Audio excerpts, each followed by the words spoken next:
let you know that there is a great need among registered voters that you educate yourselves on issues related to immigration. Because I think a lot of people don't really know how immigration works in the United States. They assume that it works correctly, and it does not. And I think one of the most important things that I think has been left out of the conversation when we talk about immigration is how illegal immigration or immigration affects United States citizens. Almost any immigrant who walks into my office and asks for help has a family member who is a U.S. citizen. They are married to U.S. citizens. They are the children of U.S. citizens, U.S. naturalized citizens. They are family, they're cousins, they're nieces, they are nephews, they are aunts. And so when we talk about immigration, we are not only talking about people who are here legally, but we are also talking about the United States citizens who are being affected. And I think that, especially in East Texas, there's a large community of immigrants who needs you to be educated about what's going on with immigration. Especially, I think just October 5th, which is past week, we just spent a large amount of time having to help the deferred action for childhood arrival applicants put in their last renewal. And so many who were lucky were able to put their last renewal in on October 5th, but after that renewal they will no longer be able to renew. And so those work permits will begin to expire on March 5th of 2018. And so if there's anything that we can do immediately to help immigrants, we can help this group, is to help educate people on the Clean Dream Act and having people calling senators, having people calling their congressmen about helping this group. And I think one of the important aspects of that is that these children were brought here. They were brought here as children. They had no fault in being brought here legally. Now I can tell you that I represent a lot of these children, and they're so great to represent. They come into your office, and you talk to them, and you're talking about people who are teachers, they are nurses, some of them are in medical school, some of them are attorneys. And so this whole group of people in the next 6 months is going to be left with no status and with no work authorization and begin to lose their jobs. And so I think it's very important that if you don't know a whole lot about the immigration debate, that you educate yourself on the needs in your community, especially in East Texas. I can tell you that there is a great need in East Texas. And I'm very excited that the Justice for Our Neighbors is here and organizing, and they're doing great work and getting out into the immigrant community and really talking to them and trying to help them. And I would encourage any of you as well to get involved with Justice for Our Neighbors and help them as well. And if you have any questions, please feel free to, you can ask me afterwards. And also, please get involved with Justice for Our Neighbors because they are doing a lot of work. And they are a nonprofit, and so we ask that you support them as well. And so I'm going to hand this over now to Chris. So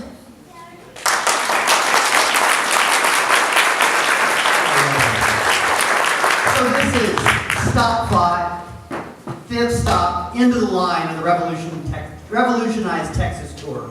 We have driven 900 miles, visited 5 cities in 3 days with one political revolution. So why are we here? Why did we do this? Why did we take this crazy tour? And the reason is simple. We're here to build an organization, and that organization is called Our Revolution.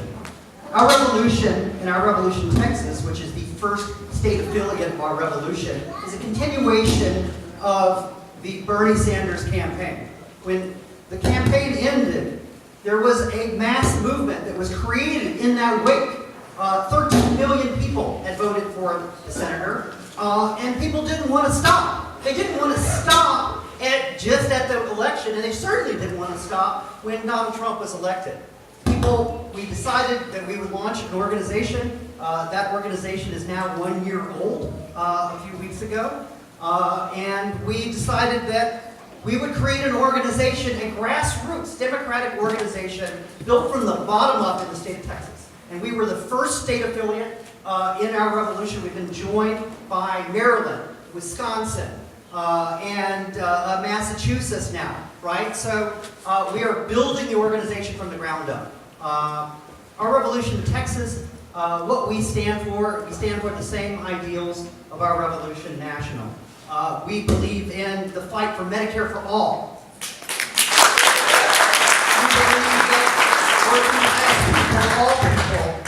should have a $15 minimum wage.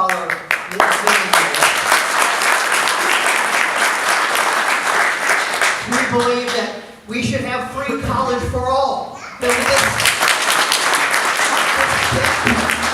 the millennial generation finds themselves in needs to end. That we believe that we should decriminalize immigration. That SB4 in this state, the zoning the papers bill is an abomination and it needs to be rolled back. These are the things that we believe in. We are fighting. We're an 8,500 member organization that's growing rapidly. We gained 356 members so far on this tour. We are building rapidly. We have 11 regions in our state and 11 regional chapters. And each 11 regional chapter, and some of these fine people put this organization, this event tonight together, have a regional chapter that stretches all through East Texas. And we have regional chapters everywhere, all over the state, all covering all 254 counties in the state of Texas. And we built that in 8 months. So we're a building organization, we're a fighting organization, and I'm going to pass it over in just a second to a tireless fighter, an inspiration for the fight with populism in this state. And I have a little personal story too, about this man. When I got into politics, I was in high school, and this is 1988. I'm in high school. I get elected. I go down to my precinct caucus. We still had caucuses there, and I got elected as a Jesse Jackson delegate. And went to the county convention. I was fortunate to go to state. As a state delegate, I went into a Jackson caucus meeting, and there was a man there in a cowboy hat, right? And someone said, "Oh, he's the agricultural commissioner." And I was amazed by his speech, and he had a great line, a line that is stuck with me for my whole lifetime. And he said, at that moment, "The Democratic Party is on the move to the left, and there is nothing in the middle of the road but a dead armadillo and a double yellow line."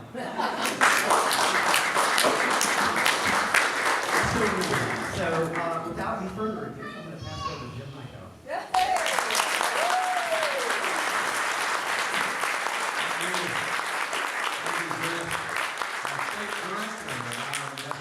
Texas doing a tremendous job with this guts and tirelessness, and state offices as well. That's what we're trying to put back together. Those people did not get elected by accident. They got elected because we built a movement. And East Texas was the heart of that movement. In all of my races, I carried Smith County, much to the amusement of the establishment here. But we did because we talked about these kinds of issues and talked about building this people's movement. So we're trying to get this going again. But that's why it just makes me happier than a flea at a dog show to be standing up here looking out at all of you revolutionaries who are willing to put yourselves on the line to do the big job that we have to do.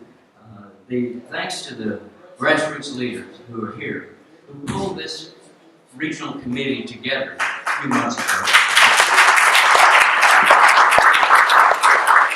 And then continue to build it, because you're the ones to build it. It's not going to be the established politician. I don't think Louis Gohmert is going to come over and help us organize a progressive movement. We've got to build that for ourselves. I think of that great song of Patti Smith, the great rocker, as people have the power to dream, to rule, to wrestle the world from fools. That's our challenge. And we've got beaucoup fools in office these days. Our national government run by Goofy, Daffy, Sleepy, Sleazy, Larry Curly, and Moe.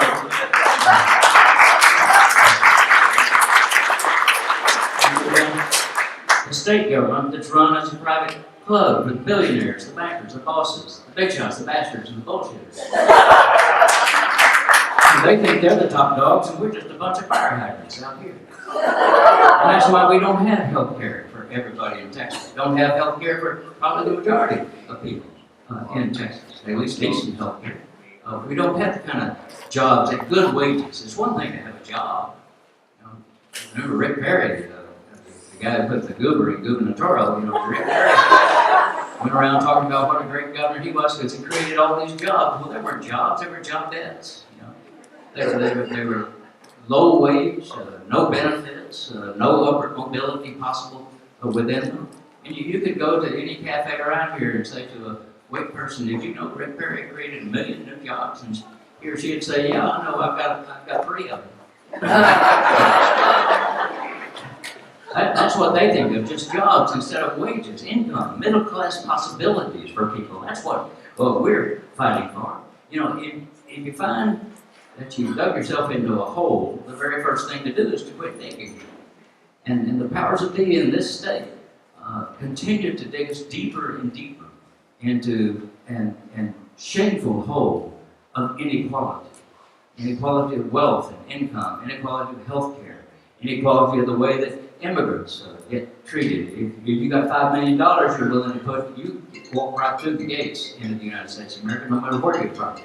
But if you don't have $5 million, well, good luck to you. We have inequality of education opportunity, inequality of justice, inequality of voting, inequality right down the line. The powers that be, I'm talking about the plutocrats and the autocrats and the kleptocrats in our society, are knocking down the middle class. They're holding down the poor and they're tearing down our democratic possibilities in Texas and throughout the country. I come to you not just from Austin, Texas, but from South Austin. We're a little different over on the south side of the river. We're more iconoclastic, a little bit eclectic, a little bit strange.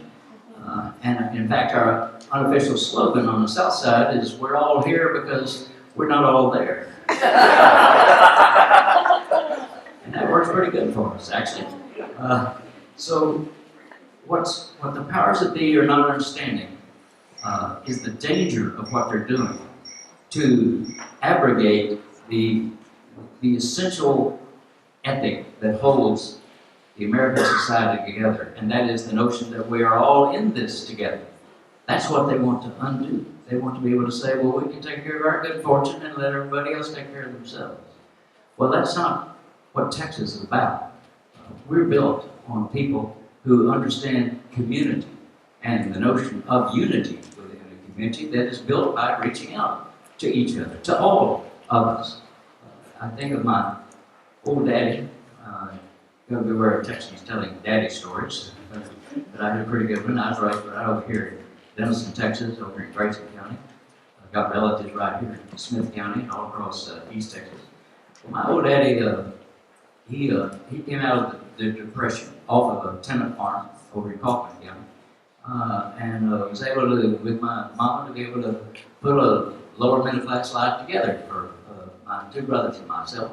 Allowed me to go to college, the first one.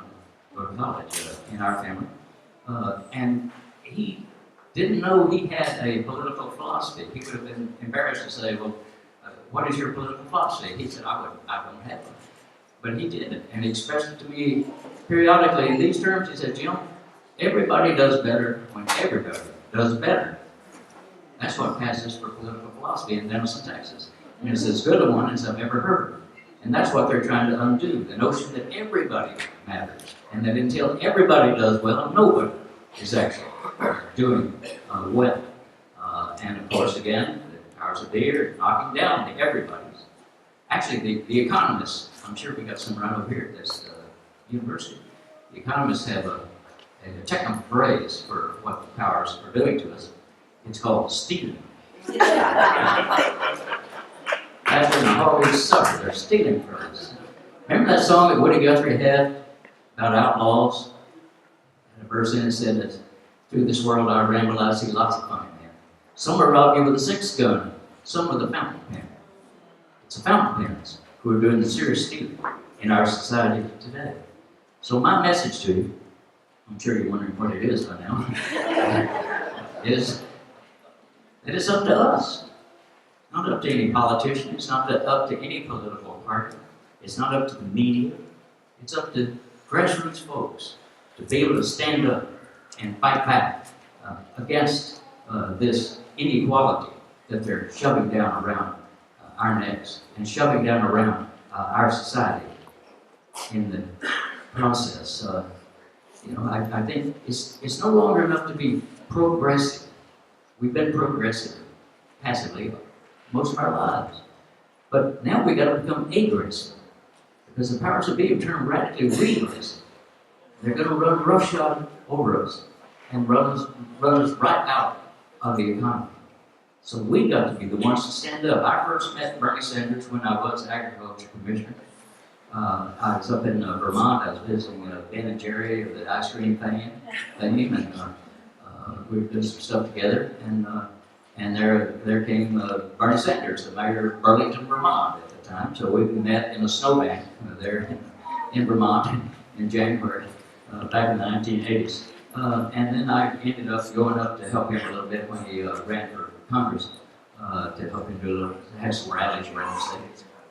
And at one in Montpelier, their state capital, we had a good rally. And then afterwards, people came up, as they always do, and said hello. And a guy came along wearing the best political button I've ever seen, a great old big button, too. And it said, wearing the button is not enough. We can't be a nation of button wearers. It's good to put a yard sign up, but we got to go door to door.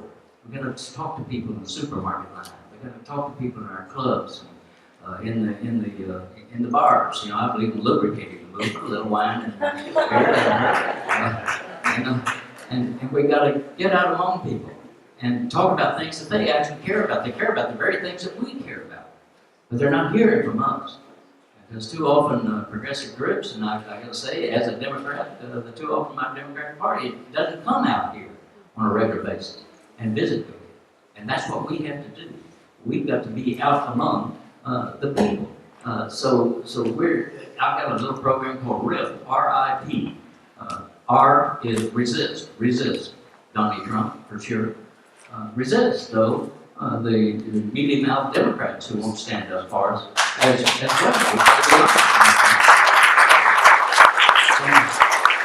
Some of them are weaker than Canadian hot sauce when it comes to standing up for the people they're supposed to be representing. So we got to be in their face as well. We can strengthen the backbone of our own party and our own leaders. And then the second is the I, R-I. I is insist. Insist on a Bernie Sanders style bold program, as Chris just articulated there. And the third one is P, R-I-P. The P is persist. We're going to stay at it. We're not going to win the first time out. We're going to win some, but we got to win a lot. And then we got to come back the next year, the next year, and the next year. Keep at it. My friend Willie Nelson told me once that Hightower, the early bird might get the worm, but it's the second mouse that gets the cheese.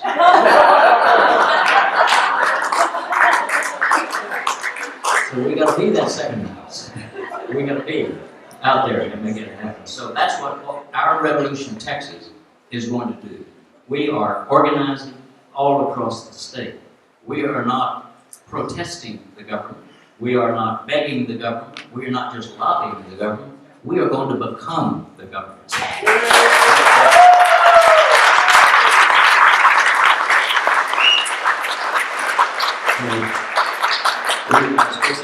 We've been designated the first of the state affiliates of our Revolution National organization that Bernie Sanders spun off out of his campaign. It's not just Bernie people either, by the way. I mean, we're after any progressive Democrat, any progressive of any stripe, whatever they want to call themselves. If they agree with this kind of program, then they're welcome in this tent. We want them inside here with us, fighting to take power back from those bankers and big shots and bastards. To put a people's government together. And we're doing that in a grassroots way. We've divided the state up into 11 regions, each one of which selected 12 member steering committees in their region that guides the work here.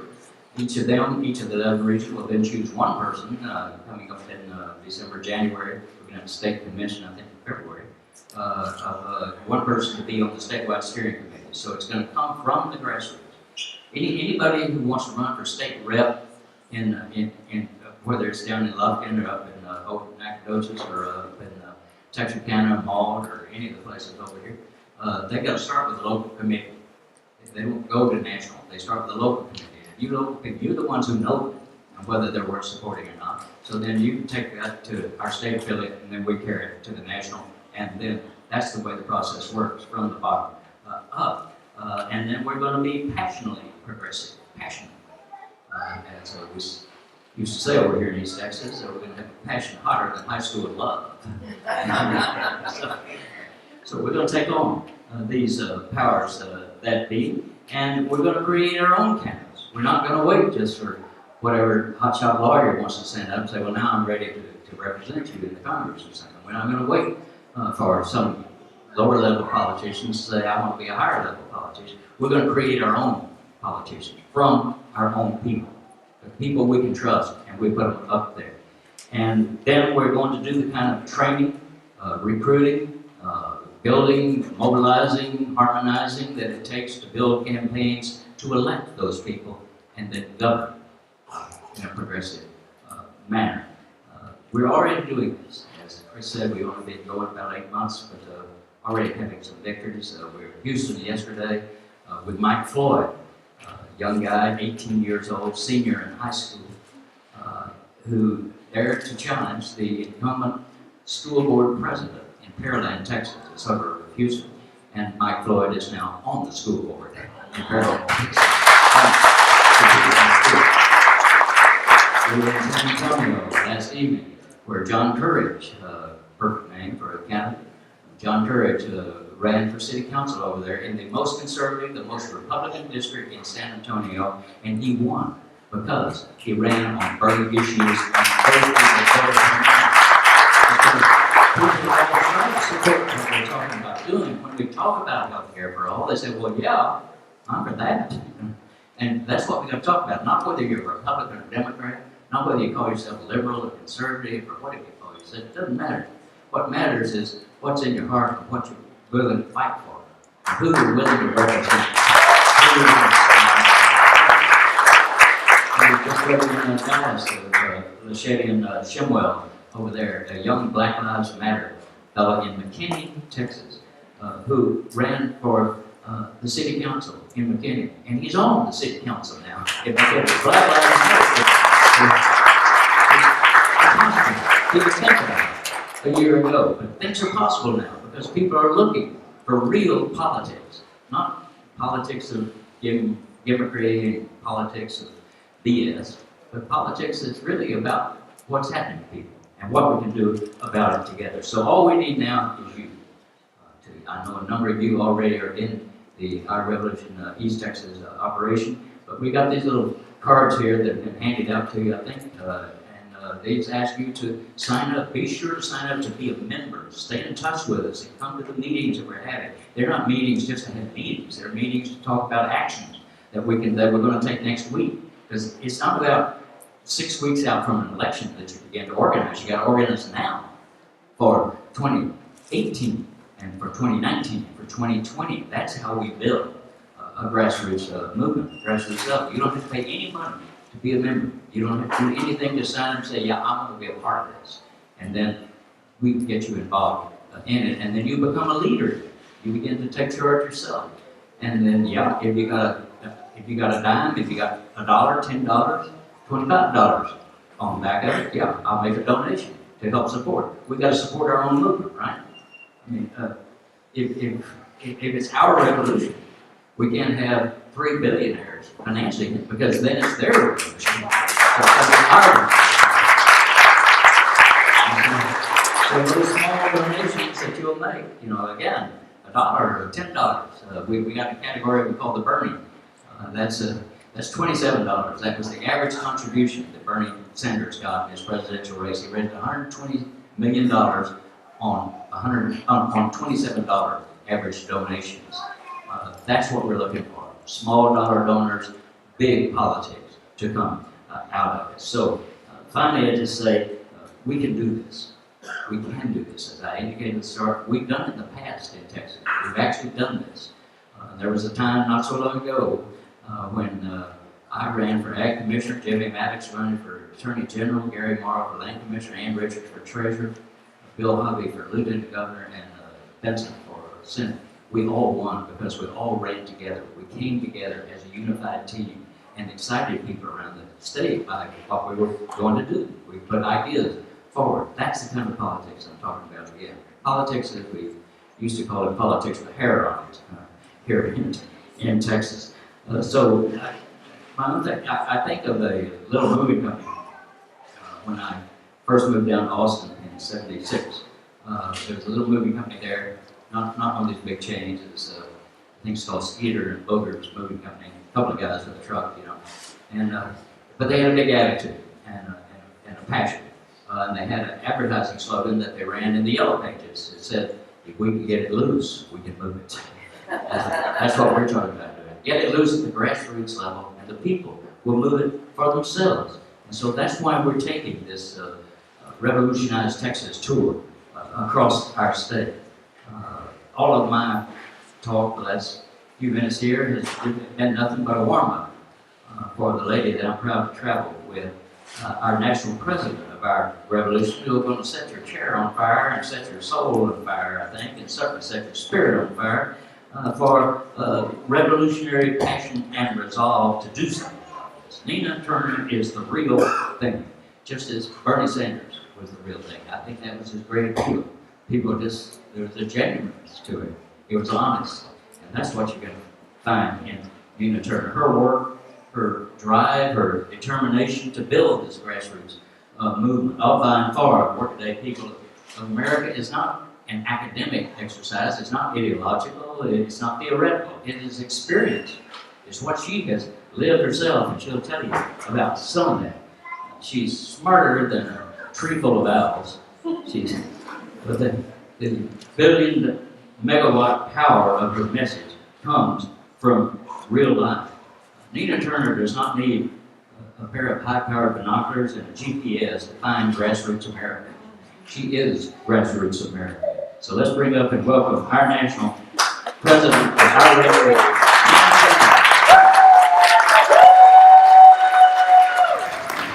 don't know where to start because Hightower just said it all. So I'm just going to put a little icing on the cake.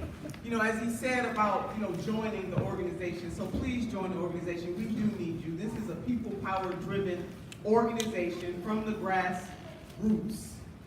We just happen to believe that people who run for office ought to talk to the folks they want to lead. There's old-fashioned.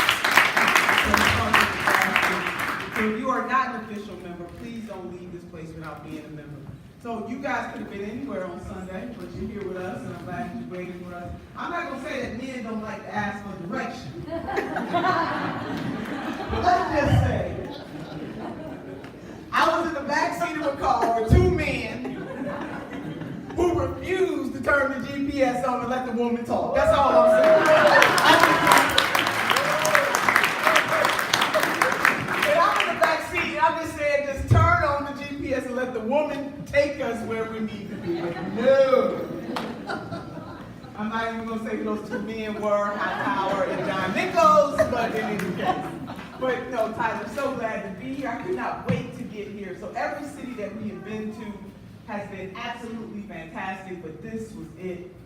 Saving the best for last. Don't tell Houston I said that. You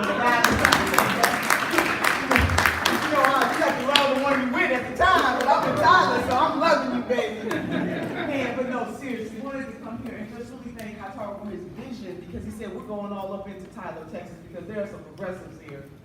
There's some people who have a real desire to see a change in this country who need us to come. They might not be the bluest, but they need us, and so we have to come here, and I am so glad that we are here. And we're going to go other places, not only in Texas, but across this country, and reclaim our sisters and brothers who might not call it progressivism. But when I talk to a poor mother who leans Republican, or who is Republican, and talk to her about Medicare for all, or a father that shares a story about his son that has a pre-existing condition and they're Republican, when we talk about Medicare for all, that Republican doesn't matter. That political affiliation doesn't matter. At that point, it is about humanity. And that is what this movement is about. We are fighting for humanity. And while I'm on humanity, can I just say, because I'm feeling a whole bunch of people, you're going to hear me quote, I am a historian, I'm a college professor, I just play a politician on TV. But when I say we got to go and get our folks, I mean that. And I'm coming from a spiritual place, a similar place that the Reverend Dr. Martin Luther King would come from, and it is Sunday. And I was raised in a Baptist / Pentecostal, set it on fire church. My mother was an evangelist. But I know that there's some scripture in the Christian Bible that says that Jesus loved the 99 to go get the one. And that is what this movement is about. It's going to get that one and that one and that one, our sisters and brothers all across this country, whether they're rural, urban, or suburban, to unite based on what we have in common. That is what our revolution represents. That is what the candidacy of Senator Bernie Sanders represented. And he always stood up there and he said, it was never about me, it is always about us. He affirmed that time and time and time again. And even as our revolution is taking off, he lit the fire, but it is our job to keep it burning. This is about all of us, every single one of us. So when the Reverend Dr. Martin Luther King said that hate cannot drive out hate, only love can. And he said darkness cannot drive out darkness, only light can. And I say that because just because we are right on the ideas, just because we are morally right, we are intellectually right, we are economically right when we peel back the layers and talk about these things that we're talking about. When we talk about Medicare for all, that's not just a moral issue, it's an economic issue as well. For the individual, for communities, for small businesses, for people who will get jobs in a new industry that is driven by Medicare for all. We got to talk more about that as progressives. Let's talk about the economic side of the ledger, because for some people, morally is the right thing to do. For other people, it's all about the money. Dollar bills, y'all show me the money. It is good all the way around.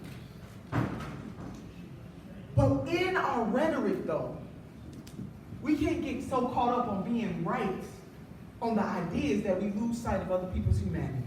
And that is the thing. The most, especially on social media, the level of hate.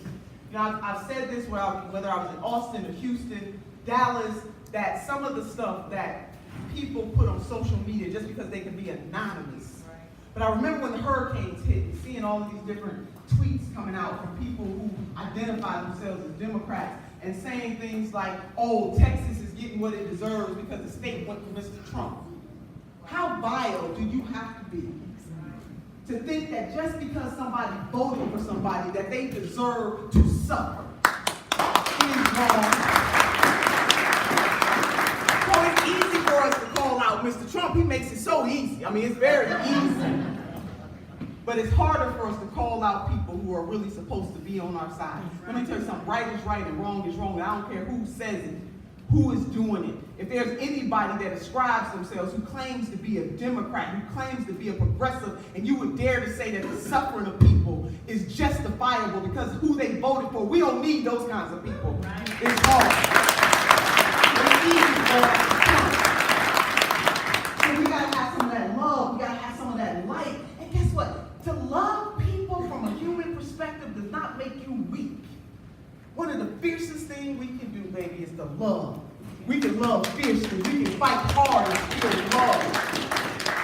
So I believe that we should be soft on people and hard on the issues. Fight hard as hell for the issues, but soft on people. What do I mean by that? Let's not talk about their mama, their dog, their cat, their sister, their brother. Let's just stay on the issue. And I gotta make a confession to you, because it's not just because I'm altruistic, not just because I was raised in a family where I was taught the golden rule, doing to others as you would have them do unto you. No, it's not just that. I gotta share with you, Tyler, Texas, I come from a mixed family. My brother is a conservative.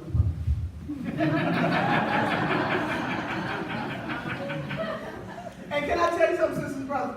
I talk to my brother 5 days a week, every morning at 7:30. Mitzi, every day at 7:30, from 7:30 to 8 o'clock, I am on the phone with my brother trying to understand the mind of a conservative.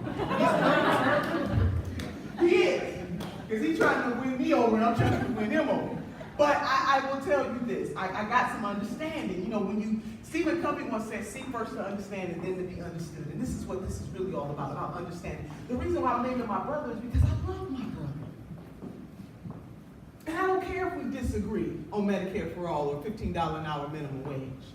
There's nothing that's going to separate me from the love of my brother. Because guess what? When I'm no longer have a fancy title and up and running and doing all of this stuff and being loved by folks, the person that's going to be by my bedside will be my conservative Republican brother. So I'm not going to let nothing separate me from the love of my brother. And I'm saying that because we have gotten so caught up in this rhetoric that we now do not recognize each other's humanity. That no political party is worth us tearing down another individual based on them being a human being. Nobody. Now, yeah, we're gonna fight like hell for our issues. We're gonna do the dance on our issues. But I don't have to tear you down in the process. So Tyler, Texas, I'm just asking, everywhere I've gone in Texas, I've been preaching this sermon. And I know it's hard. I know it's hard. People make it so daggone hard because you want to talk. You want to talk some smack. You want to play some dozens, as they say in my neighborhood. But just don't do it. Resist.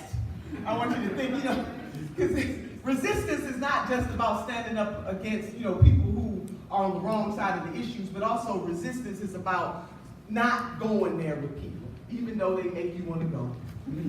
I'm saying I ain't called on Jesus so much. They make you want to go, but we do have to even resist that in our own nature, even though we are right on the issues. We are. But love and light. Just think about that, love and light. But you can fight fiercely that same way. So we got to push and breathe. A sister and I, we will push and breathe. Like the darkness that we are facing right now, it may seem daunting, but it's not a tomb, it's a womb. And a breakthrough is happening, rebirth is happening. We got to make sure that we push and breathe. The number two, we got to protest and we got to plan. Everybody can't be protesting. We need some folks in the back room planning. Because we need both. We need the protesters and we need the planners. But the reason why I want to focus in on the planners, because my God, we got to win some elections. We got to get the power, progressives. It's not enough to have the right ideas. We got the power.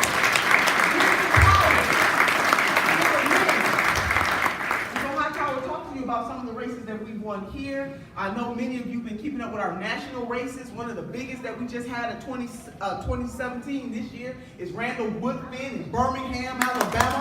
We got the young African American in the South who won by running on a purely progressive platform.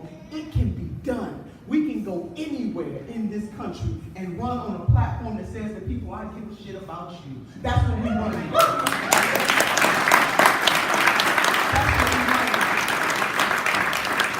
And we can do it. And we got Lumumba in Jackson, Mississippi. We got Vincent Ford in Atlanta. We going places. We got folks all over this country who are running these races, and they need people like us. And if you're not running in a race, support a progressive who is. Right. That's what we need. Us together, we can get this done. So, push and breathe, protest and plan, and then persevere. That this is a long distance race. This is not something that is going to happen overnight.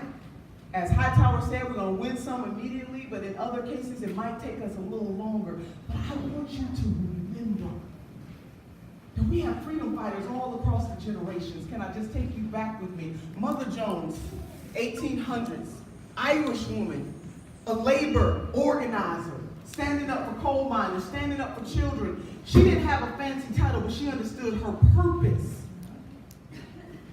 And she said, I would fight for the dead, I would pray for the dead and fight like hell for the living. We are her in the 21st century. She told a story about how she asked a man who was in prison, she asked him, what are you in prison for? He said, I stole a pair of shoes. She said, had you stolen a railroad, you'd be a U.S. senator. It's the same thing. When she was fighting in the 19th century, we're fighting in the 21st century. We are her in the 21st century. Or how about Fannie Lou Hamer? Just 100 years old she would have been had she lived this long. Sharecropper from Mississippi. No fancy title, but she understood her mission. Fighting for African American folks to have access to the ballot box. Just pure and simple. Thrown in jail. Beaten by folks in the jail. Lost her home. Sharecropper. but still standing up, fighting the good fight. Didn't have a fancy title, but she understood her purpose, her mission. Sisters and brothers, titles are good. They get your phone calls returned, they get you in the room. Titles are good, but purpose is better. And you need more people from all walks of life. And let us not let people separate us. I can't tell you how many times I hear people say, when you talk about progressive, you only talk about whites.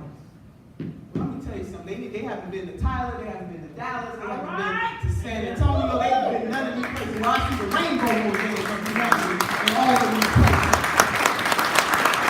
Progressivism is African American.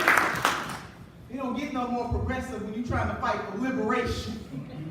Progressivism is white. Progressivism is Latino. Progressivism is Native American. Progressivism is Asian American. Progressivism is America. That is what we stand for across the generations and across the ethnicities. And let nobody try to separate us, whether they be Republican or Democrat, for their own devices. We are together.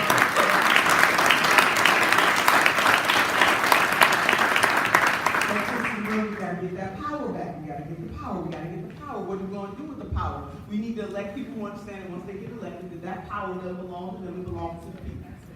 Right. They just borrowed it. We loaned it to them. And if they don't do right, we're going to take it back. That folks, we don't owe anybody our vote in 2016. I just kind of got the feeling that folks were just trying to make it seem like we owe somebody their vote. They got to earn it every single time. Earn it. It's called running for election. Every single election cycle, you got to prove to me that you have earned my vote. Every time. Not one time you in and you in forever. Oh, every time that you run, you need to prove to me why you deserve another chance. That's what we do in America. Which brings me to the fact that people do have choice. It's not just about reproductive choice, but it is about choice. We might not like people's choices, but we don't have to talk about them. Call them stupid, call them dumb, you're getting what you deserve. Think about that. And we teach our children not to bully. Meanwhile, you got adults that are bullying people all the time on social media, all the time, talking about them just because they made a choice. How about Democrats, if you want to win, start speaking to the hearts of people, mean what you say what you mean, and then actually do what you say on behalf of the people, then you won't lose 1,100 seats over 8 years, 18 years. That has nothing to do with what you're talking about. You weren't even in office because you were losing those seats.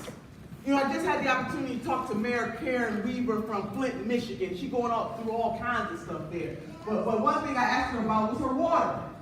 Do our sisters and brothers in Flint still have to have dirty water? The pipes ain't been rebuilt yet. It's been 4 years.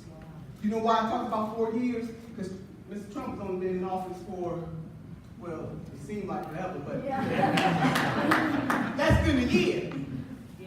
I give that example to you, revolutionaries, because in this fight, we got to hold everybody accountable, even people who we respect.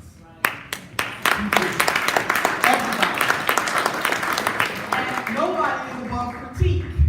There's no institution and no individual above critique, and that goes for even our beloved Senator Sanders. However people are rolling, whether you're a Clintonite, a Bernie crack, whatever you are, there is no Republican, Democrat, Green Party, Libertarian, no party, nobody and no institution is above critique. So let's not fall in love so much with these labels that we can't honestly critique folks on their work.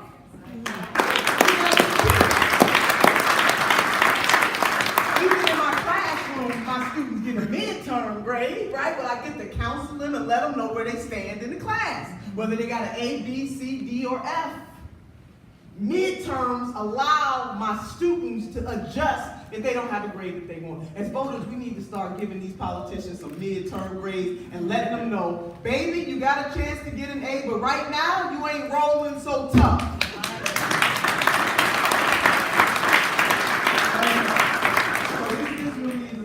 So Mother Jones, I'm feeling her. So she also said, you know, I'm not a humanitarian, I'm a hell-raiser.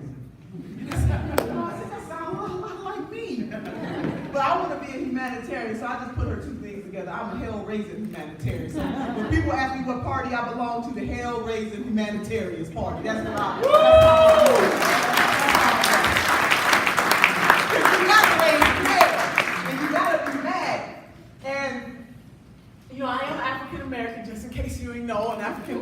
woman.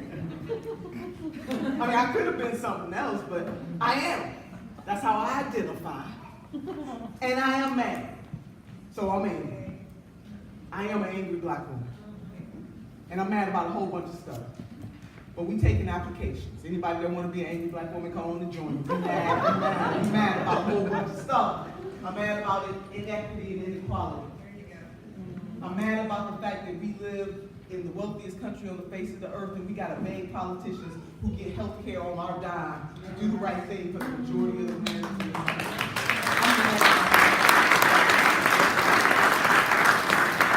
I'm mad because our sisters and brothers in Puerto Rico get paper towels thrown at them by a president that doesn't have the decency to know that you don't throw stuff at folks. That's number one. Number two is when people are suffering, you don't go take to Twitter talking about they just want somebody to do everything but them. I'm mad that our sisters and brothers on the Virgin Islands are suffering too. I'm mad that this country vilifies poor people. Meanwhile, we give corporate welfare to the wealthiest corporations in this country. I am mad and care about that.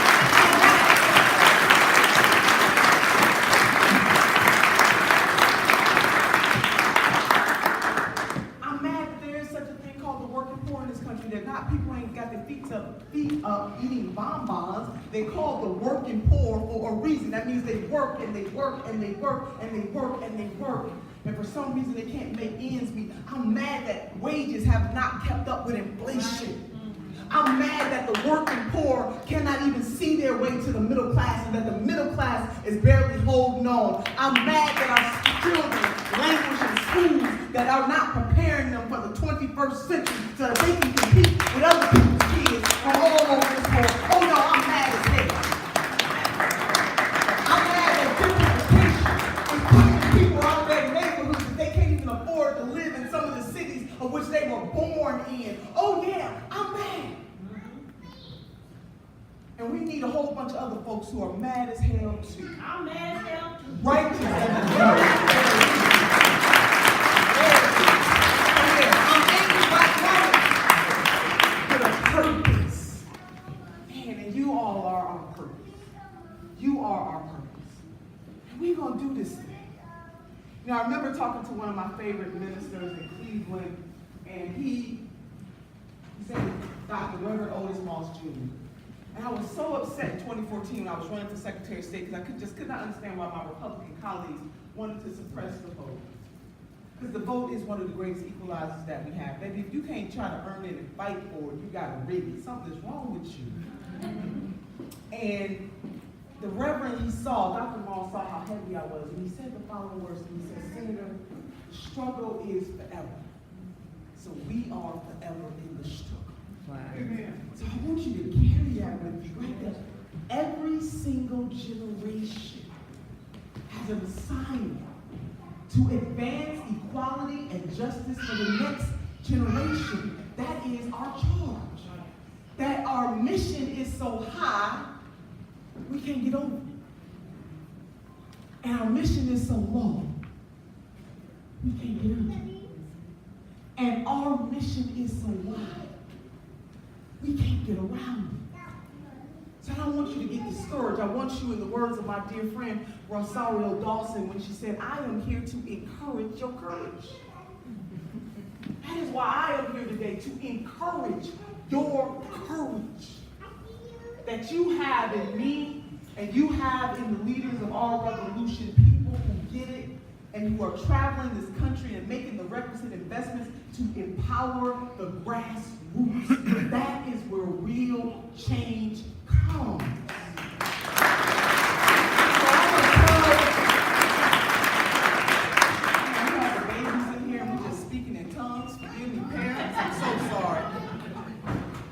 Forgive me. So I just want to close with a couple of things. I got to give my testimony before I leave here. And I'm going to wrap it in something that Congresswoman Barbara Jordan said. When I landed in Austin, which was my first city, and I went to baggage claim, I saw this enormous statue of your very own Congresswoman Barbara Jordan. And I started communing with that, Josh. I went over there. I know people thought I was crazy. like black women gone mad. Because I'm just having this kind of conversation with this statue. And I can hear the Congresswoman say, what the people want is simple. They want an America as good as His promise. What Tyler, Texas wants is simple. You want an America as good as His promise. What Cleveland, Ohio wants is simple. They want an America as good as His promise. What people in Madison, Wisconsin want is simple. They want an America as good as His promise, as His promise. That is it. So it made me have a flashback, as I often do. I'm the oldest of 7 children. I remember when I was a student at a community college, first generation college graduate, I got a message, a note on the refrigerator door. To millennials in the dark ages, there were no text messages. Just good old fashioned note on the refrigerator door. And this note was on the refrigerator door, David, telling me to go to the hospital because my mother was there. And I didn't think anything of it, sisters and brothers. My mother had a history of high blood pressure. I thought it was just another day, but little did I know that that was going to be a defining moment in my life and the lives of my siblings. When my husband and I got to the hospital, and we announced ourselves to a nurse who was sitting at the desk, she jumped from her seat with a sense of urgency. She escorted my husband and I back to the bowels of the hospital to a family room. When I got there, all 6 of my siblings were already there, and they were all crying. This brother that I told you about early on in my talk, 6 feet 5 inches tall. I hadn't seen my brother cry since he was a little boy. A heaviness filled over me as I tried to contain my emotion as the oldest. The doctor came in, she said, family, I need to inform you, but your mother is in a coma. And I immediately asked the doctor, could I go see the woman? See, my parents got married very young as teenagers, and it didn't work out, so I grew up the majority of my life in a single-parent household. My mother did the very best that she could for all 7 of her children. But everybody doesn't run the race at the same pace. Sometimes human beings fall short. When I went to the room to see my mother, and I saw her eyes roll to the back of her head, and her tongue hanging out of the left side of her mouth. When I analyzed her clothing, I noticed that the paramedics had cut her clothing from her body, and I could no longer contain my emotions as the tears started to stream down my face. I started to have a flashback about a mother who would cry herself to sleep during Christmas because she couldn't afford to buy 7 children all the gifts that we wanted. I had a flashback about being very transient and living in different places all over the city of Cleveland, and 7 children at one point living in the same bedroom. 7 children, 1 brother, 6 girls, 1 bedroom. I had a flashback about a mother who was too embarrassed to tell her children that the electricity had been cut off. So we're in the living room praying to God to turn the lights on. Yeah. My mother never came out of that coma. The doctor said to me that as the oldest, and I was 22 years old at the time, my baby sister was 12, there's 7 of us all 2 years ago. That as the oldest, I had to make a decision about when to pull the plug. And oh, by the way, do you want to donate her organ? My mother died at the young age of 42 years old, with her dreams deferred, as Langston Hughes asked in his pivotal poem, what happens to a dream deferred? No life insurance policy, no money in the bank, nada, nothing, 7 children, I'm 22, in college, community college, trying to become a cycle breaker, married, got a son, and got 6 other folks. So when you have a candidate like Senator Bernie Sanders, who says that the people in this country deserve health care. Yes, yes. When you have somebody who's going to stand up on the campaign trail and say, we need to make investments in college education or vocational schools so that our young people don't walk across the stage with a degree in one hand and debt in the other. As a first-generation college graduate who understands the power of higher education to transform somebody's life, I'm shouting, amen, somebody.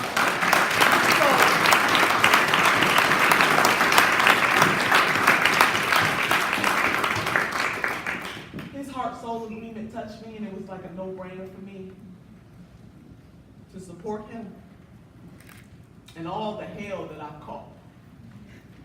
And you caught some. From that moment to this, knowing everything that I know, I would do it again. All right. My mother never lived to see her oldest daughter accomplish some pretty okay things. But I know that she's in heaven saying, you go, girl, you keep raising hell.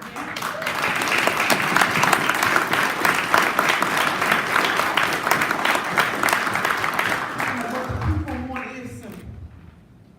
They want an America as good as its promise. Right, right. What our immigrant sisters and brothers want is simple. They want a path to citizenship. Yeah. What poor people in this country want is simple. They want an opportunity to work hard and get paid for their labor. Yeah. Their labor. Ladies that allow them to take a vacation and buy a nice car and live in a nice home every now and then. That's easy. What the people want is simple. And so it is up to all of us because our stories are our strength. I know there are people sitting in this audience right now, you've got your own stories. I've met people all across this country who have stories to tell, from farmers in Wisconsin who were standing up for Medicare for all when they went to lobby to Congress. The Farm Bill was second on their list. Medicare for all was first on their list. You know why it was first on the list? Because small farmers don't have medical insurance. We have more in common than not. All right. What the people want is simple. What people in urban communities want, what African American folks want, is an America that treats them like equals, that don't lock them up and throw away the kid, think they're more criminal than anybody else. We want some civic racism and laws. That's simple.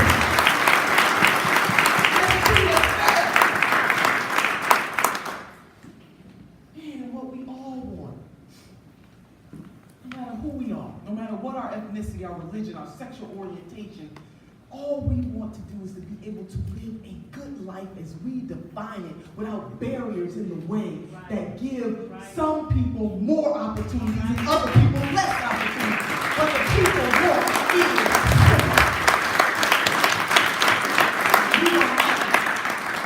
we are going to continue to persevere. So I'm going to close with this. That number one, I believe that the creator of this universe has given us two hands, one to reach forward and one to reach back, lifting as we climb. We are our sisters and our brothers keepers. And I wanted to tell you a little bit about myself, because sometimes you hear sound bites, sometimes you see stuff. I want you to know why I fight like hell. I am very much a daughter of Mother Jones and Tech-Knw and Barbara Jordan and Shirley Chisholm. That's how I rose and learned the truth.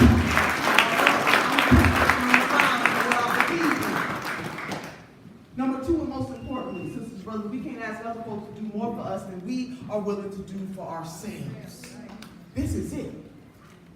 When Brother Frederick Douglass said power concedes nothing without a demand, it never has and it never will. We can't go begging folks to do the right thing. We got to demand that they do the right thing. If they don't do the right thing, we're going to get them out of office. We don't please them.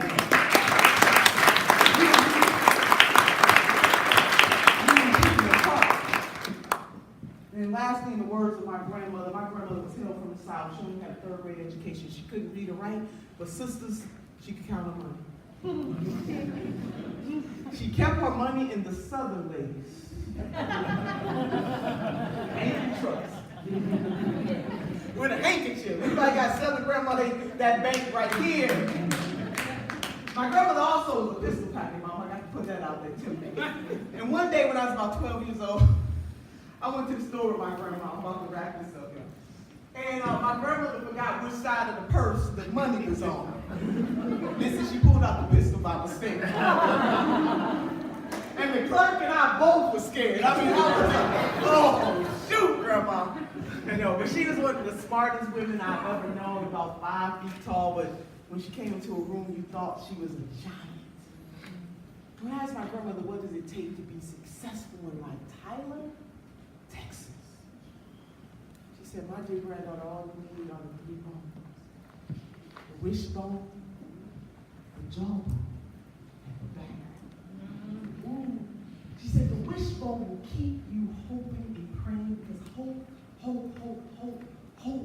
is the motivator, but the dream is the driver. The reason why we're here tonight, the reason why we fight on, is because we hope and believe that tomorrow will be better than today. She said the jawbone will give you courage to speak truth to power, to lift your voice, to do the daggone thing, to be the Fannie Lou Hamer of our time, to be the Cesar Chavez of our time, to be the Mother Jones of our time, to be the Reverend Dr. Martin Luther King of our time, to be the Nelson Mandela of our time when he said it always seems impossible until it is done. Right. This is us. That's it. Well, she said the most important bone of them all. The supercalifragilistic expialidocious bone. Now I'm feeling some type of way. He is the backbone, because still in the backbone will keep us standing. With all of our trials and our tribulations, sisters and brothers, in this life, we're going to go through some stuff, but we can't have a testimony without tests. And we are being tested about whether we have courage enough, conviction enough, enough, stand up enough, magnificence enough, hope enough, faith enough to stand up and to do what is right, even when it seems impossible, even when it is hard, like our foremothers and forefathers did before us. We can change the world one community at a time, one state at a time. Change our nation, we change the world, but the biggest change has to come through us. Because as we change the world, we change us. So Tyler, text